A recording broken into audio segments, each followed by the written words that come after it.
في القلب مشاعر أخفيها قد أشرقت الشمس عليها عن خطط لم أعبأ فيها ستكون. بسم الله. السلام عليكم ورحمة الله وبركاته.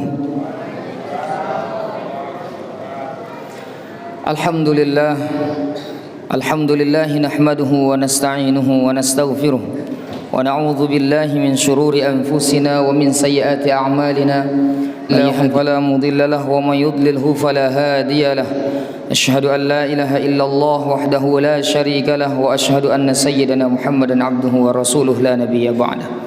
اللهم صل وسلم على سيدنا محمد وعلى آله وصحبه وبارك وسلم. أما بعد. Bapak Ibu jamaah salat Isya berjamaah dan salat sunat tarawih yang insyaallah akan segera kita laksanakan. Alhamdulillah, mari kita bersyukur kepada Allah Subhanahu wa taala atas segala limpahan karunia nikmat yang telah Allah Subhanahu wa taala berikan kepada kita, dan dengan nikmat inilah alhamdulillah Allah Subhanahu wa taala hadirkan kita di malam yang ke-27 dalam bulan suci Ramadan. Mudah-mudahan amal ibadah kita yang telah kita laksanakan kiranya senantiasa diterima oleh Allah Subhanahu wa taala. Amin Allahumma amin. Salawat dan salam semoga senantiasa tercurahkan kepada junjungan alam Nabi besar kita Muhammad sallallahu alaihi wasallam, dengan kita ucapkan Allahumma salli ala sayyidina Muhammad wa ala ali sayyidina Muhammad. Mudah-mudahan kelak Allah Subhanahu wa taala memberikan syafaat dari baginda Nabi kita Muhammad sallallahu alaihi wasallam. Amin Allahumma amin. Bapak Ibu jamaah salat tarawih yang dirahmati Allah Subhanahu wa taala. Pernah satu ketika Khalifah Umar bin Al-Khattab radhiyallahu taala anhu berkata, sesungguhnya Allah Subhanahu wa taala menyembunyikan keridhaannya di balik amal-amal yang diperbuat oleh manusia, dan sesungguhnya Allah Subhanahu wa taala menyembunyikan kemurkaannya di balik dosa-dosa yang dilakukan oleh manusia, dan sesungguhnya Allah Subhanahu wa taala menyembunyikan kekasih-kekasihnya di antara orang-orang ramai yang diremehkan oleh manusia. Hadirin yang dirahmati Allah Subhanahu wa taala, dari perkataan beliau ini maka kita dapat mengambil kesimpulan ada 3 perkara yang tidak boleh kita remehkan dalam kehidupan ini, terutama bagi kita yang beriman kepada Allah dan yakin kelak akan berjumpa dengan Allah Subhanahu wa taala. Yang pertama yaitu jangan pernah meremehkan amal. Amal dilihat oleh Allah Subhanahu wa taala bukan dari banyaknya atau bukan dari sekuat apa kita melakukannya, akan tetapi amal yang akan kita bawa di hadapan Allah Subhanahu wa taala, yang akan kita persembahkan di hadapan Allah Subhanahu wa taala adalah amal yang diridhoi oleh Allah Subhanahu wa taala. Tidak ada artinya sebuah amal yang banyak kita lakukan namun tidak mendapatkan keridhaan Allah, apalagi lah sebaliknya tidak punya amal sama sekali, tentu ini akan jauh daripada ridhonya Allah Subhanahu wa taala. Maka hadirin yang dirahmati Allah, amal yang manakah yang kelak kita akan bawa di hadapan Allah Subhanahu wa taala? Yaitu amal yang ahsanu amala, amal yang terbaik, amal yang sesuai dengan keinginan Allah dan sesuai dengan tuntunan baginda Nabi kita Muhammad sallallahu alaihi wa ala alihi wasallam. Hadirin yang dirahmati Allah, setelah kita melakukan amalan-amalan yang fardu, maka hendaknya lah kita mencari keridhaan Allah Subhanahu wa taala dengan amalan nawafil, amalan-amalan sunnah. Kita harus punya satu amalan yang senantiasa kita kerjakan walaupun sedikit, akan tetapi kita lakukan secara terus-menerus. Hadirin yang dirahmati Allah, Nabi sallallahu alaihi wasallam sabdakan, ahabul a'malu ila Allah adwamuha wa in qalla. Amal yang dicintai oleh Allah Subhanahu wa taala, amal yang diridhoi oleh Allah Subhanahu wa taala adalah amal yang dilakukan secara adwam, secara terus-menerus, wa in qalla, walaupun itu sedikit. Hadirin yang dirahmati Allah, maka malam ini adalah malam yang ke-27. Maka hendaknyalah kita gunakan dengan sebaik-baiknya untuk mencari dan menggapai keridhaan Allah Subhanahu wa taala. Malam ini adalah malam Jumat terakhir bulan suci Ramadan. Malam ini adalah malam yang ke-27 daripada bulan suci Ramadan, yang mana Nabi SAW sering mengingatkan kepada kita bahwa malam-malam ganjil di 10 malam terakhir bulan suci Ramadan, disitulah Allah Subhanahu wa taala akan turunkan Lailatul Qadar. Maka hadirin yang dirahmati Allah, hendaknyalah kita jangan meninggalkan malam ini kecuali dengan amalan-amalan yang dicintai oleh Allah Subhanahu wa taala. Beriktikaf kepada Allah, memperbanyak bacaan Al-Quran, qiyamul lail, mengikuti salat tarawih sampai dengan selesai. Hadirin yang dirahmati Allah, jika ini kita buat di malam yang ganjil atau 10 malam terakhir bulan suci Ramadan, dan qadarullah Allah Subhanahu wa taala turunkan malam Lailatul Qadar tepat atau bertepatan dengan malam Jumat kali ini, hadirin yang dirahmati Allah, sungguh kita termasuk orang-orang yang beruntung, orang-orang yang memiliki amalan yang sedikit tetapi sebanding bahkan lebih baik daripada beramal selama 84 tahun. Hadirin yang dirahmati Allah Subhanahu wa taala, sekali lagi jangan tinggalkan malam ini kecuali dalam ketaatan kepada Allah Subhanahu wa taala. Hadirin yang dirahmati Allah, sekecil apapun amal yang kita buat di malam ini, namun ini hadirin yang dirahmati Allah, jika dia bertepatan dengan kehendak Allah, yaitu dengan malam Lailatul Qadar, maka ini adalah menjadi amalan yang terbaik. Bukan hanya 1 hari hadirin yang dirahmati Allah, tetapi 84 tahun amal itu akan terus mengalir pahalanya kepada kita. Hadirin yang dirahmati Allah, maka hendaknyalah kita meraih kesempatan yang mulia ini. Hendaknyalah kita kejar keridhaan Allah Subhanahu wa taala dalam amal yang sedikit. Imam Abu Daud rahimahullahu taala anhu pernah mencontohkan ketika beliau menyeberangi sungai Tigris. Kemudian sesampainya di tengah sungai Tigris, beliau mendengar seorang bersin di pinggiran sungai.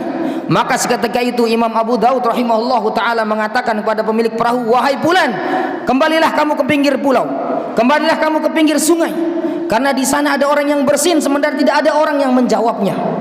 Maka ini aku berikan kamu 1 dirham. Kembalikan aku ke pinggir sungai untuk menjawab bersin daripada orang yang mengucapkan tahmid tadi." Hadirin yang dirahmati Allah, sesampainya Imam Abu Daud rahimahullahu taala anhu di tepi sungai Tigris, kemudian beliau langsung di hadapan orang yang bersin itu mengucapkan yarhamukallah, dan orang yang bersin itu mengucapkan yahdikumullah wa yuslihu balakum. Hadirin yang dirahmati Allah, setelah itu Imam Abu Daud melanjutkan perjalanannya. Hadirin yang dirahmati Allah, setelah Imam Abu Daud melakukan hal itu, maka keesokan harinya setiap kali orang yang menaiki perahu bapak tadi, perahu Fulan tadi, hadirin yang dirahmati Allah, mereka diberikan mimpi oleh Allah Subhanahu wa taala dengan mimpi yang sama, mimpi yang membisikkan kepada mereka dengan suara, yaitu wahai para manusia, sesungguhnya Imam Abu Daud telah membayar surga dengan 1 dirham. Hadirin yang dirahmati Allah, berkali-kali orang naik ke perahu itu, berkali-kali itu pula mimpi yang sama mereka dapatkan. Hadirin yang dirahmati Allah, maknanya apa? Imam Abu Daud mencontohkan kepada kita amal yang mungkin kelihatan sepele, hanya menjawab bersinnya seseorang, ini hadirin yang dirahmati Allah menjadi asbab keridhaan Allah Subhanahu wa taala kepadanya. Dan ini Allah Subhanahu wa taala tunjukkan dan syiarkan melalui mimpi-mimpi orang yang menaiki perahu yang telah beliau naiki. Hadirin yang dirahmati Allah Subhanahu wa taala. Yang kedua, kata Umar bin Al-Khattab radhiyallahu taala anhu, jangan pernah meremehkan 1 dosa. Begitu halnya dengan amal. Dosa juga tidak dilihat apakah dia kecil ataukah besar. Fudail bin Iyad rahimahullahu ta'ala mengatakan, ketika kamu melakukan 1 dosa, kata beliau, maka jangan engkau pandang besar kecilnya dosa yang kamu buat, akan tetapi pandanglah zat yang maha besar yang telah kamu durhakai. Hadirin yang dirahmati Allah Subhanahu wa ta'ala, mungkin seseorang diuji dengan 1 dosa besar, akan tetapi dosa yang besar ini membuat dia takut kepada Allah Subhanahu wa ta'ala, membuat dia bertaubat kepada Allah, menangis kepada Allah Subhanahu wa ta'ala. Maka ini lebih Allah Subhanahu wa ta'ala cintai daripada orang-orang yang melakukan 1 dosa yang dianggap kecil namun dia lakukan secara terus menerus, dan itu akan menjadi asbab kemurkaan Allah Subhanahu wa ta'ala kepadanya. Nauzubillahi min zalik. Hadirin yang dirahmati Allah. Kemudian yang ketiga, kata Umar bin Al-Khattab radhiyallahu taala anhu, jangan pernah meremehkan orang lain. Jangan pernah memandang rendah orang lain. Kenapa? Karena boleh jadi hadirin yang dirahmati Allah, hamba-hamba Allah, kekasih-kekasih Allah Subhanahu wa taala adalah al-atqiya al-akhfiya, yaitu orang-orang yang bertakwa, yang selalu bersembunyi, yang selalu disembunyikan oleh Allah Subhanahu wa taala ketakwaannya. Dan Allah Subhanahu wa taala telah mengajarkan kepada kita, tidak patut seseorang mengukur kemuliaan seseorang dari segi pangkat dan jabatan, kedudukannya, dari segi hartanya, dari segi kebangsawanannya. Tidak. Hadirin yang dirahmati Allah, Allah Subhanahu wa taala mengatakan, inna akramakum indallahi atqakum. Sesungguhnya orang yang paling mulia di sisi Allah Subhanahu wa taala adalah orang-orang yang paling bertakwa di antara kamu sekalian. Dan sayangnya hadirin yang dirahmati Allah, ketakwaan itu tidak Allah nampakkan di wajah kita. Allah sembunyikan. Allah Subhanahu wa taala tidak melihat daripada suwarikum, daripada bagaimana rupamu, apakah dia pakai baju gamis ataukah tidak, ataukah dia berjenggot ataukah tidak. Hadirin yang dirahmati Allah, ketakwaan itu hanyalah Allah Subhanahu wa taala yang mengetahuinya. Maka jangan pernah meremehkan orang lain. Jangan pernah menganggap hina, jangan pernah merendahkan orang lain. Hadirin yang dirahmati Allah Subhanahu wa taala. Karena kita tidak tahu di mana Allah Subhanahu wa taala menaruh cintanya kepada seseorang. Dan dengan cintanya Allah Subhanahu wa taala ini, mereka Allah Subhanahu wa taala angkat derajatnya walaupun semua orang meremehkannya. Hadirin yang dirahmati Allah. Maka kesimpulannya, kata Imam An-Nawawi rahimahullahu taala, tetaplah beramal. Tetaplah beramal dan tawaddu'lah setelah kamu beramal. Tetaplah beramal. Lakukan amal itu walaupun sedikit, tinggalkan dosa itu walaupun kecil, dan istiqomalah dalam amal. Hadirin yang dirahmati Allah, Allah Subhanahu wa taala berfirman, wa amma man khafa maqama rabbih wa nahan nafsa 'anil hawa fa innal jannata hiyal ma'wa. Dan adapun orang-orang yang takut atas kebesaran Allah, atas kebesaran Tuhannya, dalam kitab tafsir dijelaskan, orang-orang yang takut atas kebesaran Allah ini maksudnya adalah orang-orang yang takut akan kedudukannya kelak di akhirat. Apakah ia termasuk golongan kanan atau golongan kiri? Wa nahan nafsa 'anil hawa, dan dia tahan nafsunya daripada dunia ini. Dia tahan nafsunya untuk meraih keridhaan Allah. Dia tahan nafsunya untuk beramal, mencari keridhaan Allah Subhanahu wa taala. Fa innal jannata hiyal ma'wa. Maka hadirin yang dirahmati Allah, Allah firmankan, sesungguhnya fa innal jannata hiyal ma'wa. Sesungguhnya di surgalah tempat kembalinya. Hadirin yang dirahmati Allah, sekali lagi kami menghimbau kepada diri saya sendiri dan kepada kita semua, mari kita gunakan malam-malam terakhir di bulan suci Ramadan ini untuk lebih bersemangat lagi menuju garis finish.